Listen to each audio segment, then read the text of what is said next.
Hey, it's Dave from Stuff Outdoor Dads Like. Again, with another review. This is the Nordica Strider. I just picked these up off eBay.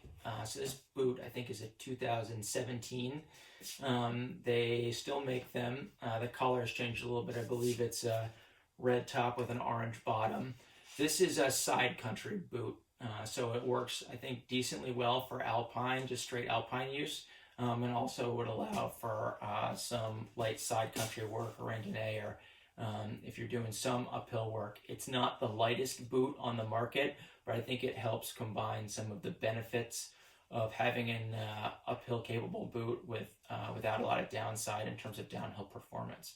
So this is the Strider 130. Like I said, I got it off eBay.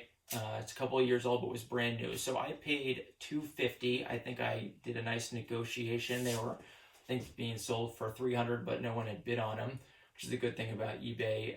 Boots, I think, are hard to sell because they're size specific. So there's not a huge market for each pair of boots out there. So you can pick up some really good deals.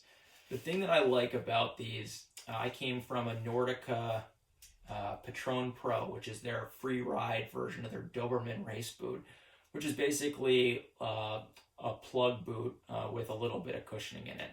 I have a really wide forefoot and a fairly narrow heel cup with a wide, tall arch, which creates a problem with almost every ski boot, especially if you want something with race performance. This, compared to the Patron Pro, which had a 98 millimeter last, has a 100 millimeter last. So it's a little bit roomier than the Patron, and it has a couple other benefits that I really like. One, the liner has Primaloft in it, so it's a lot warmer than my Patron. The other thing is it's got a sort of Vibram-esque sole. This is not made by Vibram, it's Michelin, like the tire company makes this sole.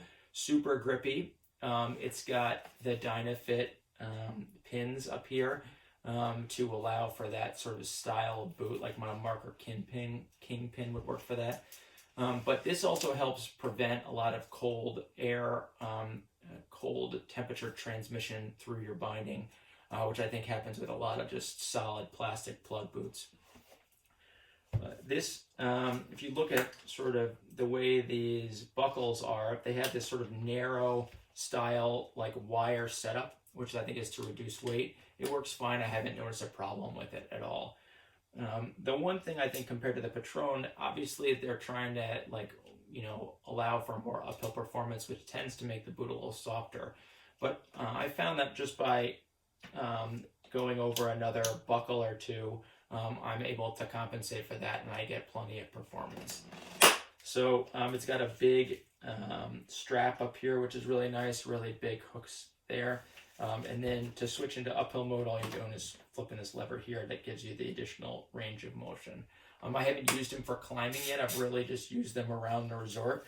But I think for someone who's got a foot like mine, which is probably the biggest thing, is just getting a boot that fits the right way for your specific foot, this is a great alternative.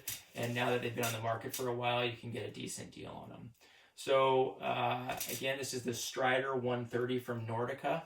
And that's it. So Dave from StuffOutdoorDadsLike.com signing off yet again. All right, till next time.